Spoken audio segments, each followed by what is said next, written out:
আসসালামু আলাইকুম রহমতুল্লাহ বারাকাত। আলহামদুলিল্লাহ ওয়াসসালাতু ওয়াসসালামু আলা রাসূলিল্লাহ। সুপ্রিয় দর্শক ও শ্রোতা, আমরা যে বিষয়টি নিয়ে আপনাদের সামনে উপস্থিত সেটি হলো সুবুলুন নাজাত মিনাল ফিতান, অর্থাৎ ফিতনা ফাসাদ থেকে বাঁচার উপায়। সম্মানিত বন্ধুগণ, বর্তমান সমাজে আমরা নানাবিধ ফিতনা ফাসাদের মধ্যে জর্জরিত। বিভিন্ন বিপদ আপদ দুঃখ দুর্দশা আমাদেরকে পেয়ে বসেছে। আমরা এই ফিতনা ফাসাদ থেকে, সামাজিকতার অরাজকতা থেকে বাঁচার জন্য কি করতে পারি? সর্বপ্রথম যে কাজটি আমাদের করা দরকার সেটি হলো যে তাকওয়াল্লাহ আযজা ওয়া জাল, আল্লাহ রাব্বুল আলামিনকে সর্ব অবস্থায় ভয় করা। আল্লাহ রাব্বুল আলামিন বলতেছেন, ওয়া মান ইয়াত্তাকিল্লাহা ইয়াজআল লাহু মাখরাজা। সূরা তালাক 2 নম্বর আয়াতে আল্লাহ বলছেন, যে ব্যক্তি আল্লাহকে ভয় করবে আল্লাহ তার একটা পথ বের করে দেবেন। আপনি যদি এই ফিতনা থেকে বাঁচতে চান, বিপদ আপদ থেকে বাঁচতে চান, আপনি বিভিন্ন অরাজকতা অপসংস্কৃতি থেকে বাঁচতে চান, তাহলে অবশ্যই আপনাকে সর্ব অবস্থায় তাকওয়া অবলম্বন করতে হবে। কারণ তাকওয়া এটা এমন একটি বিষয় যেটা আপনার সর্বপ্রকার অপকর্ম থেকে, সর্বপ্রকার খারাপি থেকে, সর্বপ্রকার বিপর্যয় থেকে, সর্বপ্রকার ফিতনা ফাসাদ থেকে আপনাকে নিষ্কৃতি দান করবে। আল্লাহ নবী সাল্লাল্লাহু আলাইহি ওয়াসাল্লাম এর জন্য আল্লাহ রাব্বুল আলামিন আরেকটি আয়াতে বলতেছেন, ওয়াত্তাকু ফিতনাতান লা তুসিবান্নাল্লাযিনা যালামু মিনকুম খাসা।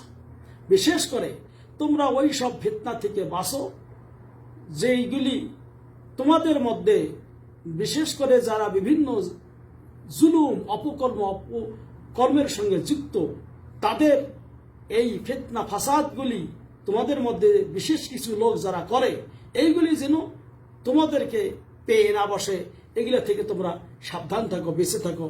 সূরা আল আনফাল 25 নম্বর আয়াতে বলা হয়েছে। এই আয়াতের ব্যাখ্যায় ইবনে কাসির রাহিমাহুল্লাহ যেটা বলেছেন যে এই আয়াতটি মূলত সাহাবায়ে কিরামদের সম্পর্কে, কিন্তু এই আয়াতটি হলো প্রত্যেক মুসলমানের জন্য ব্যাপকভাবে সবাই এর সঙ্গে সম্পৃক্ত। অর্থাৎ কিছু বিশেষ লোকের ফিতনার কারণে যেন সবাই এই ফিতনার মধ্যে পড়ে না যায়, এজন্য তা থেকে সাবধান হতে হবে। অনুরূপভাবে আল্লাহ নবী সাল্লাল্লাহু আলাইহি ওয়াসাল্লাম তিনি আরেকটি বলতেছেন, ইয়াফিরু বিদীনিহি মিনাল ফিতান। মানুষের উচিত হলো তার দিন নিয়ে ফিতনা থেকে দূরে থাকা, যেটা সহিহ বুখারীতে এসেছে। অর্থাৎ আপনার দিনের ভিতরে, আপনার ইসলামের ভিতরে কেউ যাতে বিভিন্ন ফিতনা ফাসাদের মধ্যে আপনাকে ফেলতে না পারে, এই জন্য আপনার দিনটার উপর আপনার মজবুত থাকতে হবে। এই জন্য ফিতনা থেকে বাঁচার আরেকটি উপায় হলো যে আল ইতিসাম বিল কিতাব ওয়াস সুন্নাহ, কোরআন এবং সুন্নাহকে আঁকড়ে ধরা। আল্লাহ বলছেন, ওয়াতাসিমু বিহাবলিল্লাহি জামিয়া ওয়ালা তাফাররাকু। তোমরা আল্লাহর রশ্মিকে খুব মজবুত ভাবে আঁকড়ে ধরো এবং কখনো মত পার্থক্য করিও না। এবং যেটা আল্লাহ রাব্বুল আলামিনের এই বাণী। তারপর আল্লাহ রাব্বুল আলামিনের নবী সাল্লাল্লাহু আলাইহি ওয়াসাল্লাম কি বলেছেন বিদায় হজের মাঠে? তিনি বলতেছেন, তারাকতু ফিকুম আমরাইন আও শাইআইন। আমি তোমাদের মাঝে দুটি জিনিস রেখে যেতেছি। ফাইন ইতাসামতুম বিহি ফালান তাদিল্লু আবাদা। এটাকে যদি তোমরা মজবুত ভাবে আঁকড়ে ধরো, কখনো পদচ্যুত হবে না। আর সেটা হলো কি? কিতাব আল্লাহ ওয়া সুন্নতি। সেটা আমার কিতাব এবং আমার নবীর সুন্নাত, আমার সুন্নাত, যেটা বাইহাকিতে হাদিস বর্ণিত রয়েছে। 2 নম্বর।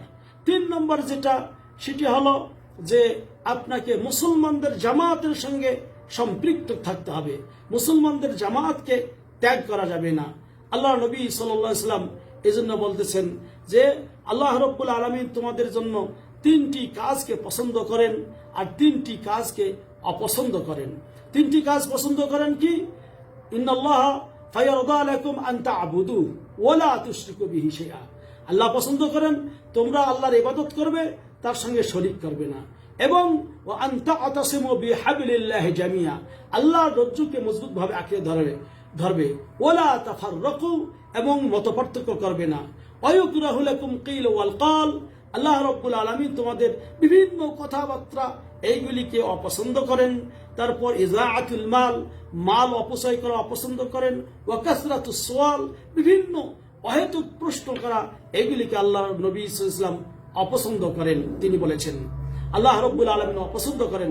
আল্লাহ নবী সাল্লাল্লাহু আলাইহি ওয়াসাল্লাম বলেছেন, আখরাজাহু মুসলিম, সহিহ মুসলিমে এই হাদিস বর্ণিত রয়েছে। অনুরূপ ভাবে আল্লাহ নবী সাল্লাল্লাহু আলাইহি ওয়াসাল্লামের আর একটা হাদিসে এসেছে যে তোমরা ইখলাসুল আমালি লিল্লাহ, সর্বদাই খালেস ভাবে আল্লাহর জন্যই ইবাদত করতে থাকবে। ওয়া মুনাসাহাতু উলাতুল আমর, এবং নেতার কথা অবশ্যই মেনে চলবে। ওয়া লুজুমুল জামাআহ, জামাআতবদ্ধভাবে তোমরা একত্রিত হয়ে থাকবে। আল্লাহ নবী সাল্লাল্লাহু আলাইহি ওয়াসাল্লাম তিনি আপনাকে আমাকে এইগুলি ভালোভাবে মেনে চলতে বলেছেন। তাহলে আমরা এই ফিতনাগুলি থেকে বাঁচতে পারবো। ফিতনাগুলি থেকে বাঁচার আরেকটি উপায় হলো আস-সবর ওয়াল হিলম, অর্থাৎ ধৈর্য ধারণ করা। বিপদ আপদে, বালা মুসিবতে অবশ্যই ধৈর্য ধারণ করতে হবে। আল্লাহ রাব্বুল আলামিনের ইবাদতের মাধ্যমে, সালাত সিয়াম পালন করার মাধ্যমে আল্লাহ বলেছেন, ঈমানদারগণ, ইয়া আইয়ুহাল্লাযীনা আমানু ইসতাঈনু বিস-সাবরি ওয়াস-সালাত, হে ঈমানদারগণ তোমরা আল্লাহর সাহায্য কামনা করো বিস-সাবরি ওয়াস-সালাত, ধৈর্য এবং সালাতের মাধ্যমে। ইন্নাল্লাহা মা'আস সাবিরিন, নিশ্চয় আল্লাহ রাব্বুল আলামিন ধৈর্যশীলদের সঙ্গে থাকেন। এজন্য করে অবশ্যই এই বিপদ আপদ থেকে বাঁচার জন্য ধৈর্য ধারণ করা অবশ্যই দরকার। এবং কোন প্রকার দ্বিধা দ্বন্দ্ব, মত পার্থক্য, বিভিন্ন বিপর্যয় দেখা দিলে আল্লাহ এবং তার রাসূলের দিকে ফিরে যাওয়া দরকার। আর অনুরূপভাবে আলেম ওলামাদের কাছে যেতে হবে, তাদের কাছ থেকে এর সমাধান নিতে হবে। আল্লাহ রাব্বুল আলামিন তাই তো বলতেছেন, ফাইন তানাযাআতুম ফি শাইইন ফারুদ্দুহু ইলাল্লাহি ওয়ার রাসূল। ও অনুরূপভাবে আরেকটি আয়াতে আছে, বলছে আল্লাহ বলছেন, ওয়ালাউ রুদ্দুহু ইলার রাসূলি ওয়া ইলা উলিল আমরি মিনহুম লাআলিমাহু আল্লাযীনা ইস্তামবিতুনা মিনহুম। আল্লাহ রাব্বুল আলামিন বলতেছেন, তাদের মধ্যে কোন প্রকার খৌফ, ভীতি ইত্যাদি বিপর্যয় যদি আসে, তারা যদি আল্লাহ এবং রাসূলের দিকে যায় এবং উলিল আমর, তাদের নির্দেশদাতাগণ, বিশেষ করে আলেম ওলামা, তাদের দিকে যদি ফিরে যায়, তাহলে অবশ্যই যারা এর মধ্য থেকে এই ফিতনার সমাধান কি এটা বের করতে পারে, তাদের কাছে যদি ফিরে যায় অবশ্যই এর সমাধান পাবে। সূরা নিসার 83 নম্বর আয়াতে বলা হয়েছে। এজন্য করে আসুন সর্বোপরি সর্বশেষ যেটা বলবো, এই ফিতনা থেকে বাঁচার জন্য আল্লাহর কাছে দোয়া করতে হবে, হে আল্লাহ সমস্ত প্রকার ফিতনা থেকে আমাদেরকে তুমি হেফাজত করো, আমাদেরকে তুমি মাহফুজ রাখো, আমাদের জীবনকে তুমি রক্ষা করো, আমাদেরকে ফিতনা থেকে বাঁচাও। আমিন। ওয়া সাল্লাল্লাহু আলা নবিয়িনা মুহাম্মদ। ওয়াসসালামু আলাইকুম ওয়া রাহমাতুল্লাহ।